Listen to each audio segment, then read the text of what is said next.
एक double murder का आरोपी आरा के सदर अस्पताल जाता है। पुलिस वालों को वो ये कहता है कि मेरे दिल में दिक्कत है और हमको अस्पताल की जरूरत है। अस्पताल में जब उसको शिफ्ट किया जाता है तो आरा का डबल मर्डर का आरोपी विनोद सिंह आरा के एक निजी होटल में जाता है। अपनी पत्नी के साथ वो शादी की सालगिरह मनाता है और उसके बाद जब पुलिस वालों को इसकी भनक लगती है तब भांडा फूट जाता है कि कैसे पुलिस वाले सेटिंग करते हैं। एक अपराधी जिस पर 2 मर्डर का आरोप है वो जाता है जेल से अस्पताल और अस्पताल से एक आरा के निजी होटल में, वहां अपने परिवार वालों के साथ केक काटता है, रंगरलिया मनाता है और उसके बाद जब खोजबीन चालू होती है तो मालूम पड़ता है कि आरा के सदर अस्पताल में जिस अपराधी को दिल के इलाज के लिए लाया गया है वो अपराधी तो वहां है ये नहीं है। बाकी अब नमस्कार, मेरा नाम प्रशांत राय है, आप जनता जंक्शन देख रहे हैं। आरा का जेल और वहां पे रह रहा विनोद सिंह, उस पर डबल मर्डर का आरोप है और उसके बाद 7 दिन पहले वो बहाना मारता है कि मेरे हार्ट में दिक्कत है। उसको आरा के सदर अस्पताल के कैदी वार्ड में लाया जाता है। यह सोचकर लाया जाता है कि उसका इलाज होगा।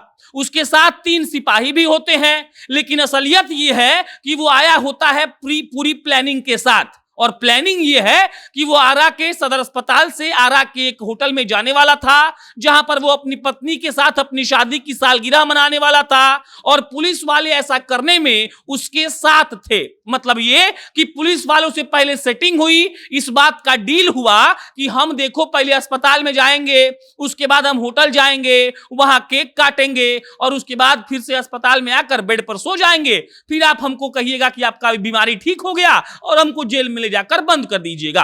हुआ भी वैसा ही। आरा का जो डबल मर्डर का आरोपी है जो जेल में था वो पहले अस्पताल जाता है, नाम है उसका विनोद सिंह। उसके बाद जो 3 सिपाही उसके साथ थे वो उससे सेटिंग करता है और पहुंच जाता है एक होटल में जहां पर नाच गाना कार्यक्रम चल रहा था। भला हो एसपी साहब का जिसको इसकी भनक लगती है और एसपी साहब 2 थानों को भेजते हैं आरा के सदर अस्पताल। आरा के सदर अस्पताल जब थाना वाले पहुंचते हैं तो खोजबीन चालू होती है तो मालूम पड़ता है कि विनोद सिंह तो यहां है ही नहीं।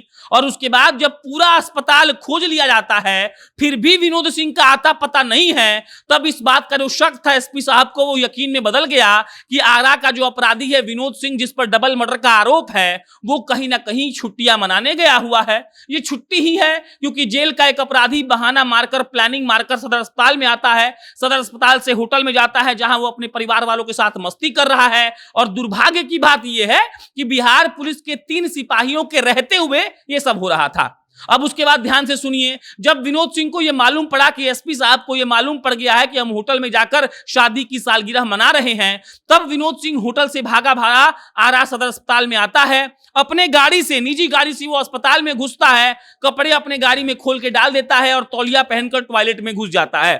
टॉयलेट के बाहर से जो आरा की जो पुलिस उसको खोजने के लिए गई थी वो उसको गिरफ्तार करती है और उसके बाद इसका भांडाफोड़ होता है कि 3 सिपाहियों की मिलीभगत से आरा का वो दुर्दांत अपराधी अपने परिवार वालों के साथ मिलकर केक काट रहा था, गाना बजाना कर रहा था और इनके आगे पीछे कोई नहीं था।